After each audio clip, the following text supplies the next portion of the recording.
सो अभी जिस तरीके से निफ्टी की फॉल है, यहाँ पर एक ही सवाल है सबका, जिस तरीके से यहाँ पर आपके पोर्टफोलियो 30% नेगेटिव रिटर्न दे रहे हैं या उससे भी ज्यादा का नेगेटिव रिटर्न दे रहे हैं, यहाँ पर लोगों के मन में आ रही है कि मैं एसआईपी रोक दूं। Hi, this is Dev and watching traders diary, और आज हम समझेंगे कि क्या ये एसआईपी को बंद कर देना चाहिए, ये कोई फालतू की चीज है, या फिर इसको कंटिन्यू रखना चाहिए। कई सारे लोगों के अंदर ये सवाल है। तो अभी क्या है कि मार्केट के अंदर एक बुल रन चल रहा था, लेकिन अभी ध्यान रखिएगा कि ये बुल रन की कोई समाप्ति नहीं हो गई है। ऐसा नहीं है कि बुल रन आपका खत्म हो गया है, ये बुल रन के बीच में आने वाला फेज है, ये ध्यान में रखना है। एंड इंडिया की ग्रोथ स्टोरी का ये शब्द आपने बहुत सारा सुना होगा। ऑलमोस्ट सारे एनालिस्ट या कोई भी छोटा मोटा इंसान भी यही शब्द लेकर बैठ जाता है एंड अपना ज्ञान जो है वो बांटने लगता है। सही बात है, बट आज की डेट में हकीकत कुछ और है। मैं यहां पर बात करूंगा कि यहां पर कई सारे लोग हैं, ऐसे नहीं कोई पैसा कमा लेता है। आप सोच रहे होंगे कि किसी ने 5 लाख रुपए का रिटर्न कमाया तो वो कैसे कमाया, ठीक है ना, या सॉरी ये 5 लाख एक्चुअल में, और आपने ही क्यों 50,000 रुपए का रिटर्न कमा पाया। तो यही तो बुद्धि लगाने वाली बात है। मैं सिर्फ यहां पर एक बात समझाने की कोशिश कर रहा हूं कि एसआईपी बंद नहीं करना है बिल्कुल भी। पर कई सारे आपके फ्रेंड सर्कल में होंगे या आपके रिलेटिव्स होंगे जिनकी एसआईपी थोड़ा सा बेहतर चल रही है आपके कंपैरिजन। तो ये हो क्या रहा है, ये बैलेंसिंग कैसे बिगड़ गई, आपको नेगेटिव रिटर्न ज्यादा क्यों मिल रहा है कंपेयर टू उसके। तो अभी देखिए, ये सिर्फ और सिर्फ एग्जाम्पल के तौर पर मैं आपके सामने फंड रख रहा हूं। ऐसा नहीं है कि कोई मैं एडवर्टाइज करवा रहा हूं कि आपको ये फंड लेना है। ध्यान रखिएगा, यहां पर अगर आप देखेंगे, अगर आप मिड कैप से बिलोंग कर रहे हैं, मिड कैप कोई फंड है आपके पास, तो मिड कैप इंडेक्स आप देखो कि गिरा कितना है, 16,000 से 13,000 के आसपास का आ गया। मिड कैप 50 की मैं बात कर रहा हूं, ठीक है। अब वो कौन से स्टॉक हैं आपके फंड में, ये तो नहीं पता ना। ये एक सबसे बड़ी बात होती है। पराग पारे कुछ चुन रखा होगा, आईसीआईसीआई वाला कुछ चुन रखा होगा, एसबीआई वाला कुछ चुन रखा होगा। तो ये अपना अपना बात है। बाकी अदर स्कीम्स हैं तो वो अपनी तरीके से परफॉर्म करती हैं। अब चाहे जो भी हो, मिड कैप इंडेक्स है यहाँ पर ऑलमोस्ट 30% का नेगेटिव रिटर्न ऑलमोस्ट दे ही रहा है। तो यहाँ पर आप सोचिए कि स्टॉक्स कितने गिर गए हैं। आप सोचो कि यहाँ पर 60% स्टॉक फॉल कर गए हैं कई सारे। अगर किसी स्कीम में सुजलॉन रखा हुआ है मान लीजिए, तो आज की डेट में वो -52% के नेगेटिव रिटर्न दे रहा है। 86 के रुपए के भाव से आज वो 46 का हिट किया। तो सोचिए उसकी वजह से कितना यहाँ पर फॉल आ सकता है। किसी में स्कीम में ज्यादा वेटेज होगा उसका, किसी में कम होगा। तो इसकी वजह से यहाँ पर हो सकता है कि सामने वाले ने अदर स्कीम ले रखी है एंड आपने अदर ले रखी है, तो उसमें वेटेज कम होगा किसी स्टॉक का, आपके में वेटेज एक्चुअल में ज्यादा है। तो उसकी वजह से आपका यहाँ पर जो है नेगेटिव रिटर्न ज्यादा आपका फंड दे रहा है, बस इससे ज्यादा और कुछ नहीं। लेकिन क्या ये ऐसे ही रहने वाले नहीं, ये सब यहाँ पर ना अपॉर्चुनिटी है। एसआईपी इज अपॉर्चुनिटी, ध्यान रखिएगा। ये एसआईपी वगैरह ना, ये अपॉर्चुनिटी आपका वेल्थ क्रिएटर है। आप सोचो कि आपको एक एनएवी मिल रही है, बट आपके पास एनएवी के लिए ही पैसे हैं 5-6 हजार 7,000 रुपए। सोचो कि आप बहुत सारा डाइवर्सिफिकेशन नहीं कर सकते आपके पोर्टफोलियो में। आप किसी स्टॉक के 5 लाख रुपए का सामान नहीं खरीद सकते, उस स्टॉक के अंदर नहीं लगा सकते। सिंपल सी बात है। वही एक आ जाती है बात, कुछ लोग अपने आप को चतुर समझते हैं तो वो क्या करते हैं कि मैं अपना खुद का बना लूंगा। कुछ लोग यहाँ पर जो है ना थोड़ा स्मार्ट खेलते हैं, तो वो कहते हैं कि नहीं, मेरे को टेंशन नहीं लेनी है, मैं एसआईपी करूंगा। जहां 5,000 कर रहा था मैं 2,000 और बढ़ा देता हूँ, 7,000 रुपए करने लगूंगा, ज्यादा रिटर्न मिलेगा मेरे को। तो ये अपनी अपनी बात है, हर एक का दिमाग अपना अलग है। भाई स्मॉल कैप की बात करें, मेरे सामने ऐसे स्टॉक है, 1,200 रुपए पे चल रहा है स्टॉक भाई साहब। आज की डेट में 450 रुपए का देखने को मिल रहा है। अब आप अनुमान लगा लीजिए, ये सिर्फ मैं एग्जाम्पल तौर पर ये आपके सामने फंड के नेम आ रहे हैं, कोई एडवर्टाइज नहीं है, ध्यान रखिएगा। मैं सिर्फ समझा रहा हूं, ऐसा नहीं कि आपको कुछ लेना है इसमें। अब आप सोच लीजिए कि स्मॉल कैप मिड कैप से ज्यादा टूटे हैं। तो वही तो मैं आपको बता रहा हूं कि मिड कैप के अंदर 45% का नेगेटिव रिटर्न है, स्मॉल कैप कोई 70% का नेगेटिव रिटर्न पर बैठा है। तो वो जो मैंने आपको मिड कैप में बताई कि आपके में वो शेयर है या नहीं है वगैरह वगैरह, तो वही सारी चीजें आ जाती हैं घूम फिर कर। अच्छी बात क्या होता है एसआईपी का कि चाहे आप मिड कैप ले रखें चाहे स्मॉल कैप ले रखें, आपके पास लार्ज कैप का ज्यादा वेटेज होता है। यस, कोई भी आपका फंड हो, कोई भी स्कीम हो, आपके में हमेशा लार्ज कैप सबसे ज्यादा वेटेज रखते हैं, ठीक है ना। तो ये होती है सबसे अपॉर्चुनिटी वाली बात एसआईपी की, कि आपको टेंशन लेने की बात नहीं है, ठीक है ना। जो आज की डेट में लोग सो नहीं पा रहे हैं ना अपना पोर्टफोलियो देख के, वो फालतू है। फालतू नहीं है, ठीक है, अपनी अपनी चीजें अलग होती हैं।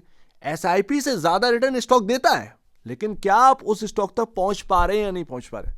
तो समय का यहां पर देखते हुए बेहतर यही है कि एसआईपी की तरफ मुड़ जाए। स्टॉक मिलेगा तो वहां पर थोड़ा सा इन्वेस्ट कर देंगे, वहां पर भी फलता फूलता मिलेगा, एसआईपी तो बनी रही है। और फिर बच्चों का यहां पर जो है फ्यूचर भी सिक्योर हो जाता है एसआईपी में। तो ये रहता है।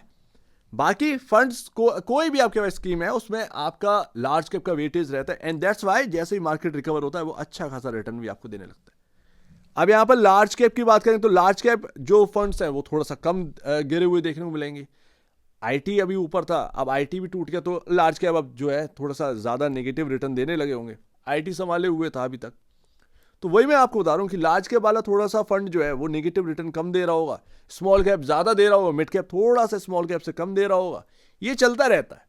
अगर ये सारी चीजें नहीं आएंगी तो आप एनएबी कैसे परचेज कर पाएंगे ज्यादा? दादा ये आप बताओ। एंड लास्ट मैं तो बस इतने ही जानता हूं, देखिए ये होना ही था मार्केट का fall, and SIP is a opportunity. आपका फ्रेंड बंद कर रहा है, उसे बंद कर देने दीजिए, आपको उससे कोई लेना देना नहीं है। आपका भाई, आपका रिलेटिव कोई बंद कर रहा है, आपके सामने बकवास जड़े चला जा रहा है, तो उनसे कहिए कि आप ठीक है, आप बंद करना चाह रहे हैं, आप बंद कर दीजिए, बट आपको लोअर प्राइसेस पर एनएबी मिल रही है। एसआईपी अगर आप करवा रहे हैं तो क्या लगता है आपके साथ, आप तो कैलकुलेटर खोलकर बैठ जाते हैं, कहीं ग्रोव का कैलकुलेटर ओपन कर लेंगे, कहीं एंजल वन का कैलकुलेटर ओपन कर लेंगे, एंड बस देखने लगेंगे कि अगर मैं महीने पे 7,000 इन्वेस्ट करता हूं तो मेरे को 10 साल में या 20 साल में कितना रिटर्न बनेगा। अच्छा 20 साल में अगर 7,000 रुपये निवेश करता हूं लगातार हर महीने, तो मेरे को 1,20,00,000 रुपए का रिटर्न मिलेगा। सो दैट्स ये जो बात है ना, यही बात तो यहाँ पर ना बस इतनी सी एक्साइटमेंट में लोग एसआईपी ओपन करा लेते हैं, बट एसआईपी का मतलब ये है मार्केट चाहे -30% चला जाए या +30% चला जाए, एसआईपी जो आपने तय कर रखी है कि मेरे को महीने पे ना, मैंने ओपन करवाया 5,000 रुपये मुझे महीने पर कटाने हैं, ठीक है, मेरे महीने पर 5,000 रुपये जमा होंगे मेरे एक स्कीम में। बस आपने एसआईपी इज अ साधु, आपको साधु बनना है, आपको मतलब नहीं है, ठीक है। सस्ते में एनएबी मिल रही है, मार्केट गिरा जा रहा है, एनएबी सस्ते में मिल रही है, ठीक है बाय, आपको ज्यादा क्वांटिटी मिलेगी। जहां 5,000 की एसआईपी कर रहे हैं, ठीक है ना, क्या होता क्या है कि जब मार्केट बुल रन रहता है ना तो लोग ज्यादा निवेश करते हैं, 5,000 का ओपन करवाते हैं, करते हैं 10,000 रुपए या 7,000 रुपए महीने पर, कि ज्यादा बन रहा है, ज्यादा ज्यादा ज्यादा। लेकिन ये आपका ना स्ट्रेटजी होना चाहिए कि जब मार्केट बुल रन में हो तो 5,000 का ओपन करवाया है ना, 5,000 मंथली का, तो 5,000 ही जमा करते रहना। जब मार्केट टॉप बनाकर नीचे आएगा तो वो 5,000 का 7,000 कर देना होता। अब यहां पर लोग करते क्या है कि जब बुल रन था तो 5,000 का 7,000 जमा कर रहे थे, 10,000 जमा कर रहे थे, एंड वहीं पर यहां पर 5,000 या फिर आधा कर लेने लगते हैं। तो वो आप थोड़ा सा समझिए उस बात को कि बंद नहीं करनी है एसआईपी। अगर आपने ओपन करवाई है या करवा रहे हैं, आपके लिए तो अपॉर्चुनिटी है, नई अपॉर्चुनिटी आपको मिल रही है मार्केट के अंदर। अगर आप देख रहे हैं कि एसआईपी ओपन करवाई या कर रहे हैं तो साधु बनिए। कौन फलाना क्या कह के जा रहा है, इन्फ्लेशन कहाँ पहुंच जाएगी, दिखाना बर्गर का रेट 100 था, 10 साल बाद ये हो जाएगा। अरे भाई तुमने 20 साल के लिए ओपन करवाई है, तुम काय के लिए अपना इधर उधर दिमाग मार रहे हो, ठीक है ना। तो बस इससे ज्यादा और कुछ नहीं कहना है, इससे ज्यादा बढ़िया और कोई बात ही नहीं है। आपने 20 साल के लिए तय कर रखी है, 20 साल चलाओ।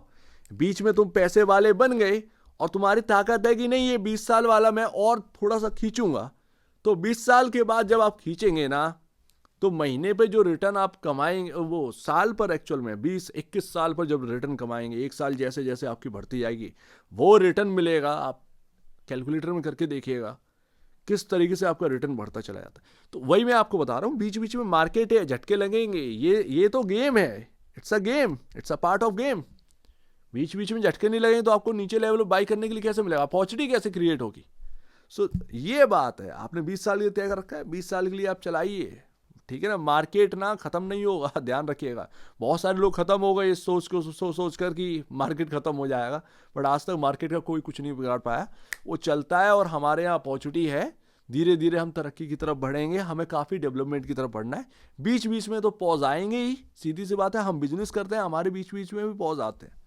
देखा है ना, कभी हम साल पर 3 लाख या 4 लाख 5 लाख का प्रॉफिट कर लेते हैं किसी दुकान से, कभी कभार कुछ ऐसे ठंडे बीत जाते हैं, 2.5 लाख 3 लाख के आसपास ही कर पाते हैं, तो वो रहता है सब जगह।